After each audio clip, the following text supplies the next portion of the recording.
Alright, Shalom Akim, Shalom. Commençons comme toujours en donnant tout honneur et toute gloire à notre pouvoir. Yahweh, Bahashem, Yahweh Shai, Bahashem, Kodash.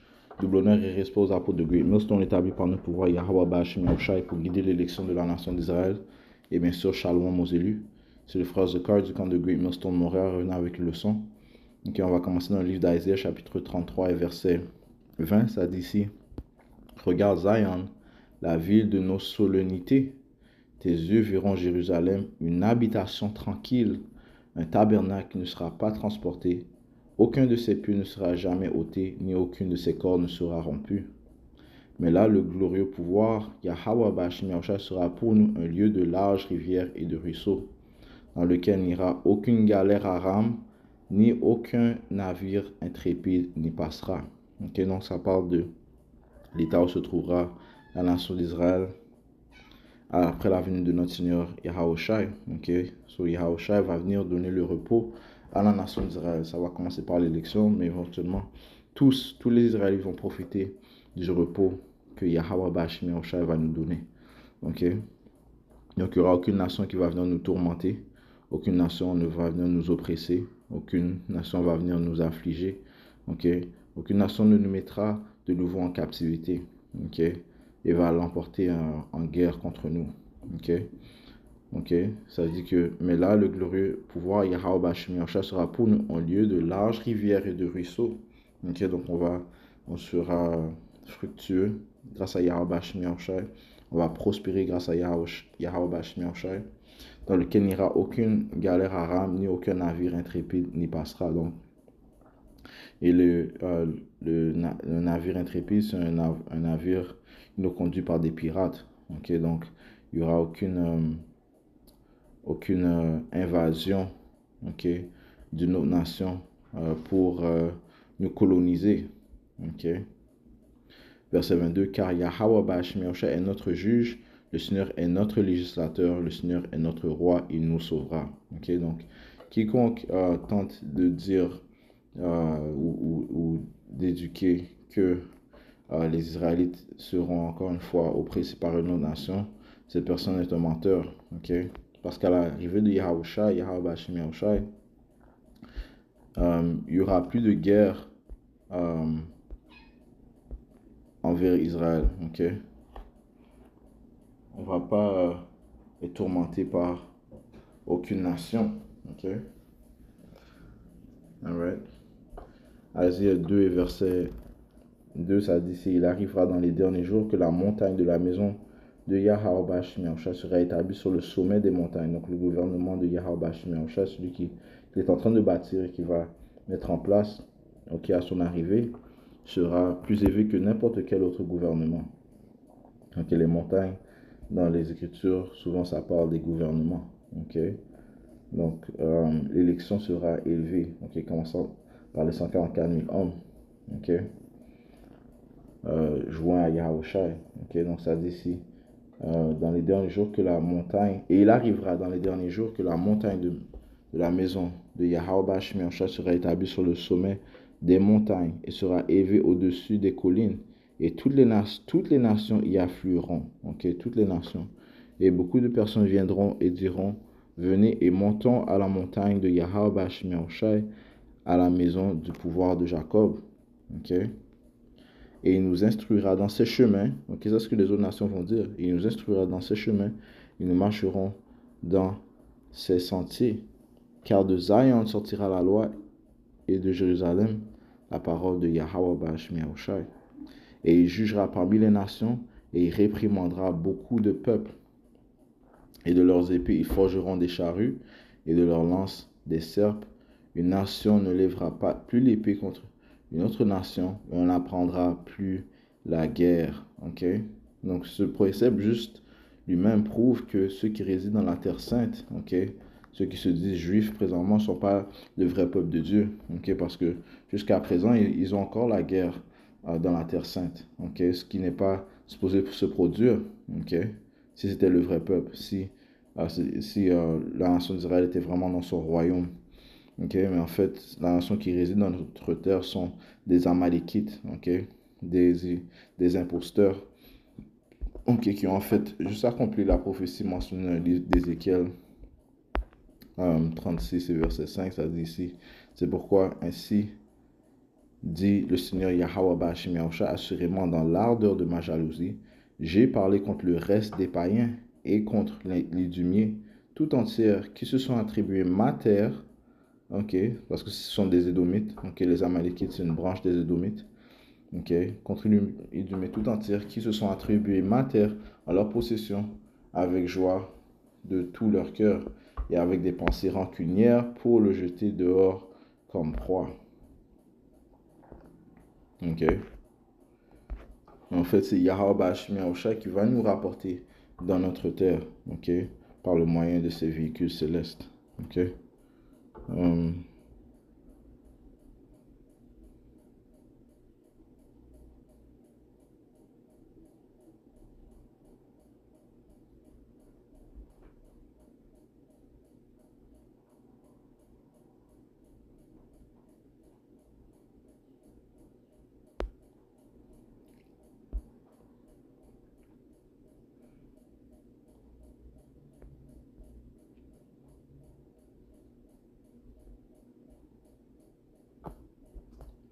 Ok, se retournons à Isaiah 33. Non, désolé, Isaiah 2. Ok. Verset 5. Ô maison de Jacob, venez et marchons dans la lumière de Yahweh Bashim Yahusha. Ok. Ok, donc il n'y aura pas de nation qui va, faire la guerre contre nous et remporter, nous remettre en captivité. Ok, non. Ok, ça te dit dans le livre de Lamentation 4 et verset 21, ça dit ici, réjouis-toi et sois en liesse aux filles d'Édom qui demeurent dans le pays d'Os. La coupe passera aussi vers toi. Quelle coupe? Eh bien, c'est la cour de jugement. Tu en seras enivré et tu te mettras à nu. La punition de ton iniquité est accomplie aux filles de Zion. Il ne t'amènera plus en captivité. Il visitera ton iniquité aux filles d'Édom, il découvrira tes péchés. Okay? La punition de notre iniquité, de nos péchés, est accomplie. Okay? Ça commence par l'élection, dont leurs péchés sont couverts par le sang de Yahushua. Okay? Yahushua va venir délivrer et défendre son élection, et cela pour toujours. Okay? Il n'y a aucune force qui va se battre contre Yahweh, qui va, pas se battre, parce qu'ils vont se battre, mais qui va l'emporter sur Yahushua. Ok? Ok? Yahushua va venir dans sa forme angélique. Ok? Ok? Mais ça dit ici, il ne t'emmènera plus en captivité. Yahweh Shimashah ne mènera plus en captivité, c'est fini. Ok, la captivité. Ok, à sa venue.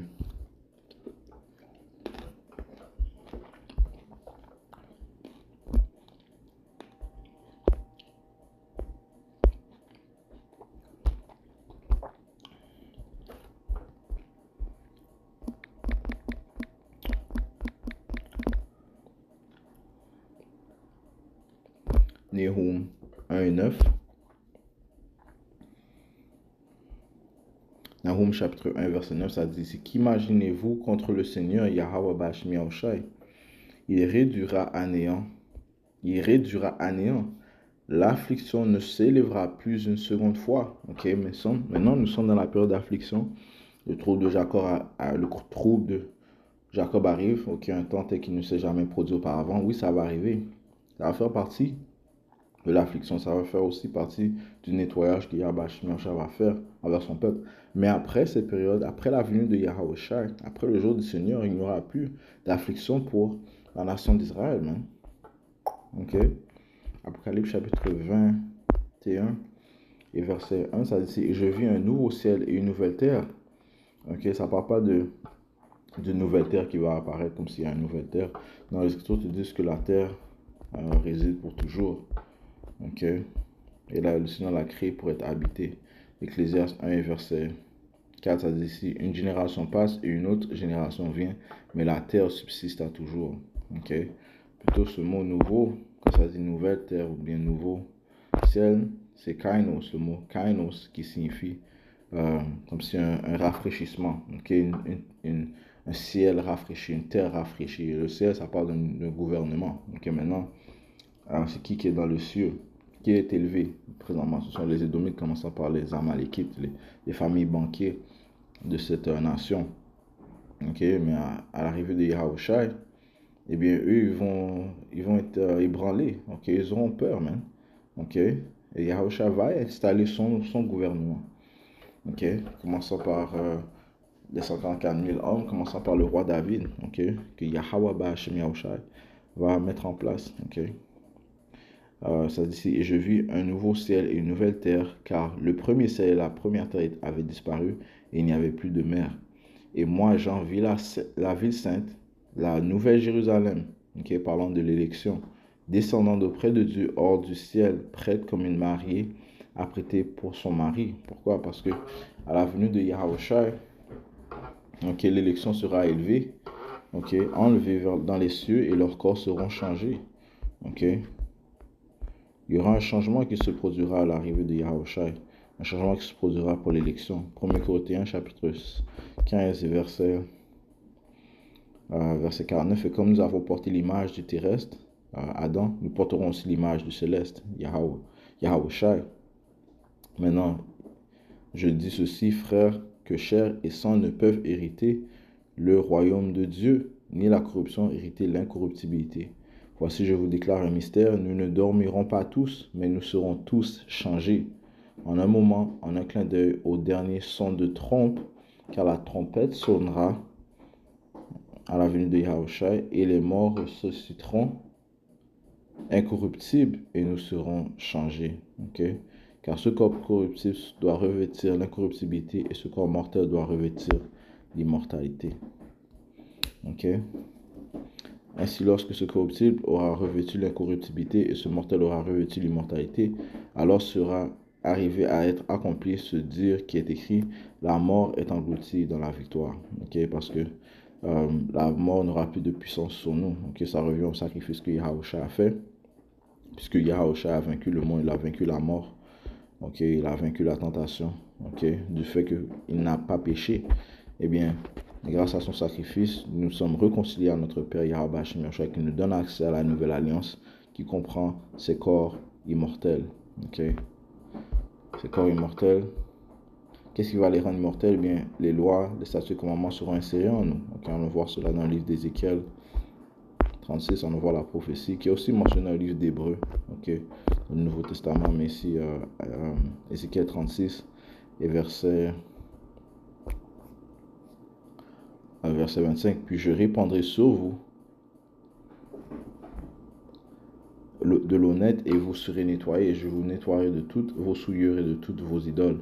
Je vous donnerai un cœur nouveau et je mettrai au-dedans de vous un esprit nouveau. Je ôterai de votre chair le cœur de pierre et je vous donnerai un cœur de chair. Okay? Et je mettrai en vous mon esprit et je ferai que vous marchiez dans mes statuts et que vous gardiez mes jugements et les ferez. Ok, so Yahweh Ba'Hashem Yahushua va faire un changement physique, spirituel envers la nation d'Israël, commençant par l'élection. Ok, ceux qui seront enlevés à la venue de Yahushua. Et vous demeurez dans le pays que j'ai donné à vos pères, et vous serez mon peuple, je serai votre Dieu. Et je vous délivrerai de toutes vos souillures, et j'appellerai le grain et le multiplierai, et je ne vous en ferai pas la famine. Ok, il n'y aura pas de famine. Il n'y aura plus d'affliction, man. Ok. Et je multiplierai le fruit des arbres et le produit des champs, afin que vous ne portiez plus l'outrage de la famille parmi les païens. Ok. La famille est une des tactiques de guerre utilisées par nos ennemis. Ok. So,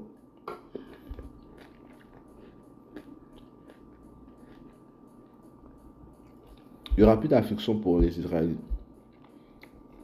Il n'y aura pas de nation qui va s'élever contre nous. Ok. So, cette nouvelle alliance, justement, que le Seigneur va faire qu'on ne péchera plus. Et comme ça te dit, un livre de Romains 6 et verset 23, car le salaire du péché est la mort, mais le don de Yahweh est la vie éternelle par l'intermédiaire de Yahushua HaMashiach, notre Seigneur. Donc, puisque le salaire du péché est la mort, si on ne pêche pas, mais on ne peut pas mourir.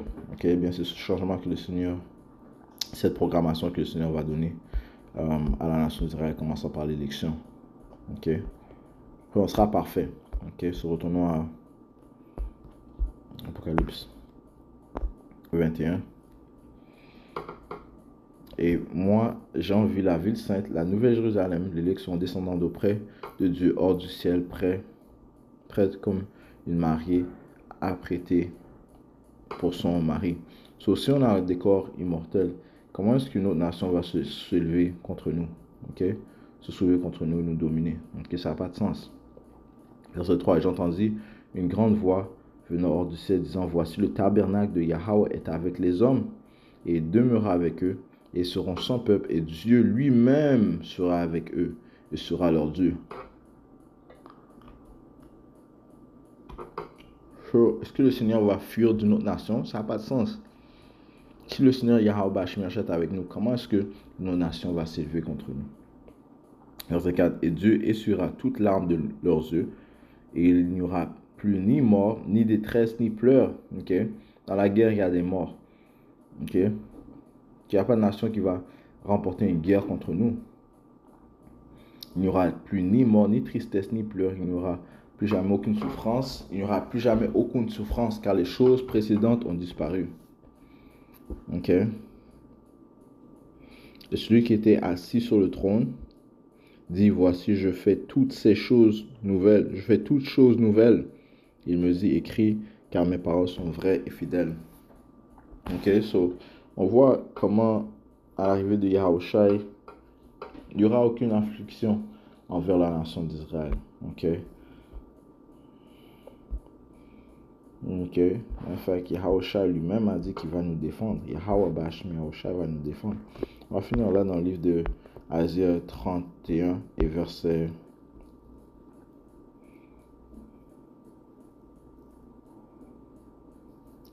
5. Comme les oiseaux volent, ainsi le Seigneur, Yahweh Bashmi Yahushai, le Seigneur des armées, défendra Jérusalem, donc l'élection. En la défendant, ainsi il la délivrera et en passant, il la préservera. Ok?